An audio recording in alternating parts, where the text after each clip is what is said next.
Bienvenue dans Terrienne, l'actualité sur la condition des femmes dans le monde. 28 mai, journée mondiale de l'hygiène menstruelle. L'occasion de parler de précarité menstruelle qui touche près de 500 millions de femmes dans le monde. Parmi elles, près de 100 millions de filles manquent l'école une semaine par mois à cause de leurs règles et du manque d'accès à des protections périodiques. Une situation qui s'aggrave dans les pays en crise comme au Liban, comme le dénonce le documentaire Jeyetna Devlina Lewelyn.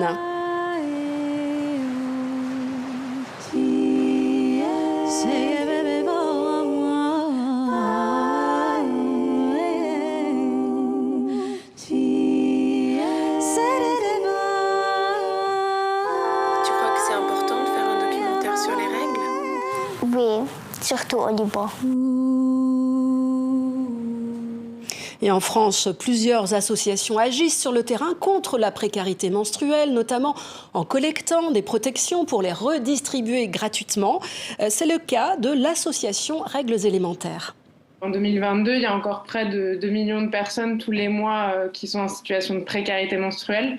Donc concrètement, qui doivent choisir entre acheter des pâtes ou du pain et des protections périodiques. La première question qui se pose, c'est celle de l'accès aux produits et de la gratuité pour toutes les personnes qui en ont besoin.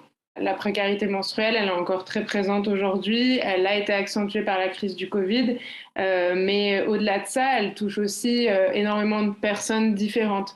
C'est-à-dire qu'on s'imagine toujours qu'elle va toucher par exemple uniquement les personnes sans abri, et c'est le cas bien sûr, mais elle touche aussi énormément de personnes étudiantes, elle touche aussi des travailleuses précaires. Enfin voilà, la précarité menstruelle touche aujourd'hui en France beaucoup de monde encore.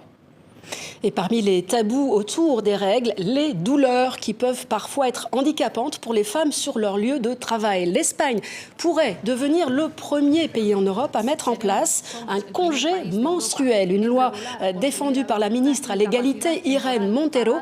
Il permettrait donc aux femmes de bénéficier de 3 jours de repos supplémentaires par mois. Dans le monde, 5 pays seulement ont déjà adopté ce genre de mesures. Le sujet fait encore débat et pas forcément l'unanimité.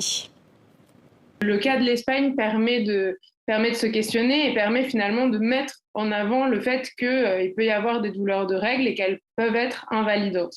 Néanmoins, c'est vrai que nous, la question qu'on se pose aujourd'hui, comme il n'y a pas encore eu d'application concrète du congé menstruel, c'est est-ce que ça va vraiment être une avancée, un moyen aussi de mettre sur la table la gestion de la douleur, ou est-ce que c'est une autre façon de dire finalement, on ne veut pas prendre en charge la douleur. L'association Règles élémentaires organise tout ce week-end un festival sans gêne à Paris. Les infos sont à retrouver bien sûr sur notre site ou via nos réseaux sociaux. Rendez-vous la semaine prochaine.